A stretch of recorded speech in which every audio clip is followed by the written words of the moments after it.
Stay Happy Candle Company, and today we are still continuing the process of getting ready for soft launch. I'm going to make my pink sugared candle today, and really you've seen the process, so I'll show a little of that, but I'm more interested in letting you know some of my blunders I've had along the way. And so in between some of the pouring, I'll let you know my fun experience with trying something new with my wax melts and totally failing, but then redeeming myself and having kind of a pretty packaged wax melt just back in my original packaging in the clamshells.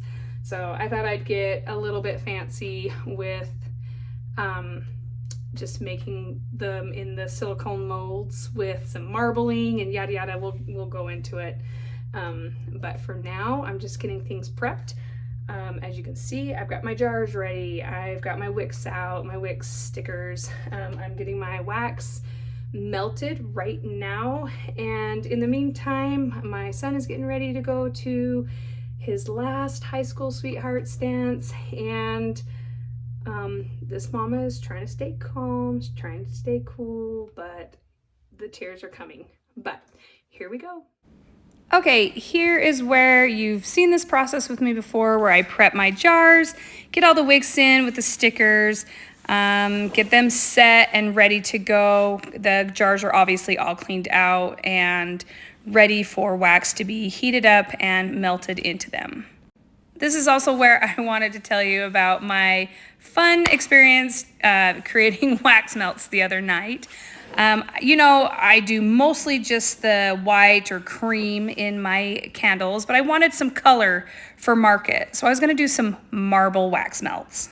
So without really thinking about it, I thought, okay, I got my silicone molds out, I got the wax melted, and I decided to take my dye and put it directly into the silicone. What I didn't realize at the time was that that dye wasn't all going to be adhere and like soak into the wax, right? So when I took them out of the molds finally, my hands were like red and yellow and gray. Why? Because all of the dye hadn't been completely mixed in with the wax. So even though in the molds it looked beautiful like this, when I took it out, I could tell right away it was gonna be a no-go. There was still dye all over in the silicone molds themselves, but also just touching the wax melts. It was all over my hands. Just a little pause here. See, this is what they look like after I pulled out the wax. All of that's dye. And I'm even trying to wash it. It's everywhere. So it was a fail. So I put it aside. I tried not to think about it.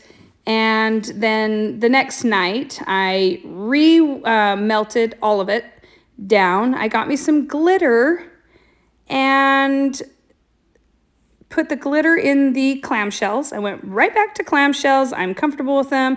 They're great for people. They're good for storage. I got a little bit of glitter, put it in the bottom of the clamshells, and melted the wax, and I actually have a beautiful product. Now, I'm going to interrupt my story just a little bit to talk about pouring the candles here right now.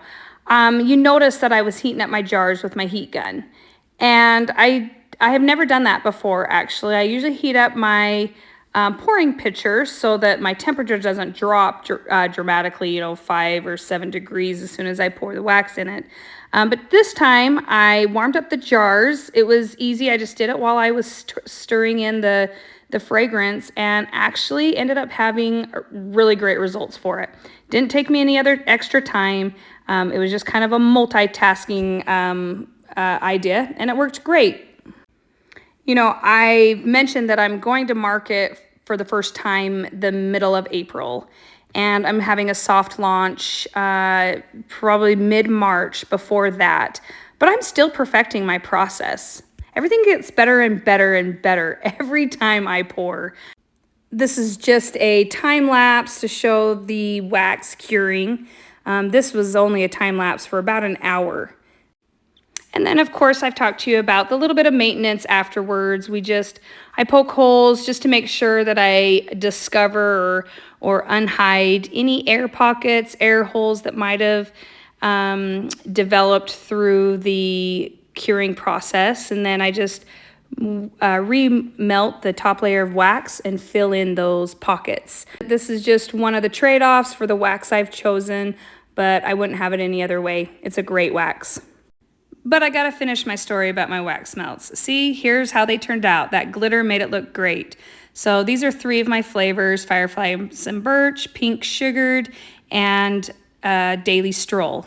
I can promise you one thing, you're gonna love it. So we have poured our candles, we have watched them kind of cure over some time. I fixed some air pockets. So now what I will do is just wait another day or so, let them finish curing, and then I'll clean them up a little bit, get their labels on, their lids, and get them on the shelf ready for market. I'm excited.